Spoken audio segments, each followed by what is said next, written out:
Oh no, looks like this person has smallpox. Smallpox is caused by the variola virus. Smallpox can give you high fevers, headaches, backache, rashes that fill up with pus, fatigue, and vomiting. Generally, long face-to-face contact or contact to infected bodily fluids and infected objects like clothing can cause smallpox to spread. In the 1800s, vaccines helped stop the spread of smallpox in Canada. Smallpox was finally eradicated in 1979 with the help of vaccines. But when smallpox came to Canada in 1616, Indigenous people were unprepared. They used Acris americanus to treat the smallpox, or commonly called sweet flag or bitter root. The Cree would traditionally call it wickus. They would chew the thick root system and rhizome. You can find sweet flag near Moose River, by Edmonton, BC, James Bay Coast, and many other places around Canada. Some First Nation tribes that would use sweet flag were Cree, Mi'kmaq, Algonquin, and Haudenosaunee. Would you like some sweet flag?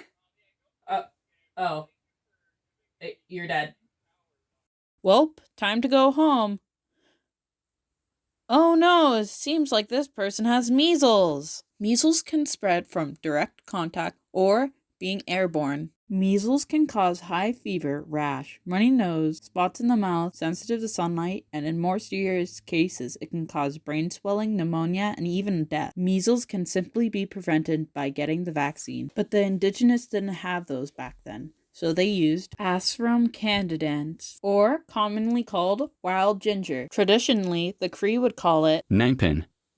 They would use the roots, rhizome, and leaves to make tea, or they can chew it dry. Wild ginger can be found in BC in places like Vancouver Island, Vancouver, near Prince George, and many other places. Some First Nations that would use wild ginger were Cree, Ojibwa, Mi'kmaq, and Cherokee.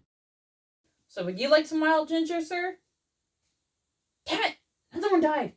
Maybe I should give them the plants first before I start explaining it.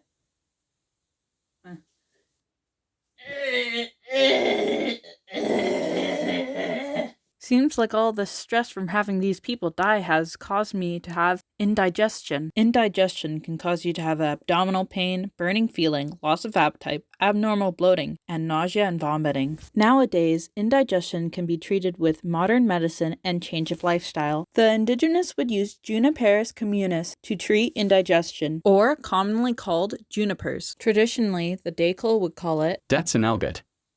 First Nation tribes that would use junipers were Darkle, Navajo, and Stiat-IMC.